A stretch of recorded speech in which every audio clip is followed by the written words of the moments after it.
দিৱসৰ লগত সংগতি ৰাখি এইবেলি ধুবুৰীৰ জিলাৰ বগৰীবাৰী হৰেন্দ্ৰ নাৰায়ণ ছেমিনাৰী উচ্চতৰ মাধ্যমিক আদৰ্শ বিদ্যালয়ত হাইস্কুল শিক্ষান্ত পৰীক্ষাৰ শুভাৰম্ভ হয়।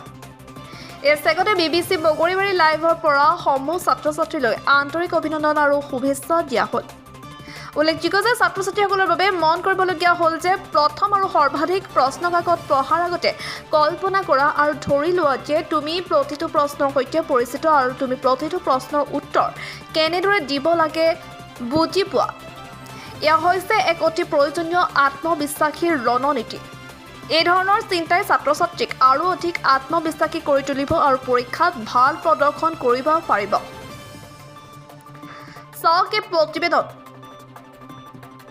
News desk report BBC Bogoribari live.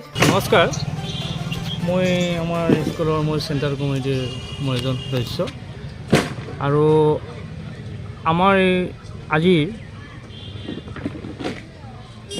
আজি যিটো স্কুল শিক্ষান্ত পৰীক্ষাৰ আজি প্ৰথম পৰীক্ষা, আজি ইংৰাজী পৰীক্ষা, মই আপোনালোকৰ চেনেলৰ যোগেদি সমূহ পৰীক্ষাৰ্থীক মই শুভেচ্ছা যাচিছোঁ আৰু আমাৰ এই চেণ্টাৰত 395 জন ছাত্ৰই অৱতীৰ্ণ হৈছে আৰু মই আটাইকে চবৰে মংগল কামনা কৰিছোঁ আৰু সকলো পৰীক্ষাৰ্থীক মই পুনৰবাৰ মই শুভেচ্ছা জ্ঞাপন কৰিছোঁ। আমাৰ ইয়াত আমাৰ প্ৰশাসনৰ যিমানসকল প্ৰশাসনীয় ব্যক্তি বা লোক আছে তেখেতসকলকো মই ধন্যবাদ জ্ঞাপন কৰিছোঁ। যিয়ে নহওক, আমাৰ এই চেণ্টাৰটো ইয়াত ভাল কি হয়, ইয়াত কোনো তেনেকৈ ধৰণৰ কোনো কিয় নহয় আৰু প্ৰশাসনে ইয়াত যথেষ্ট সহায় কৰিছে।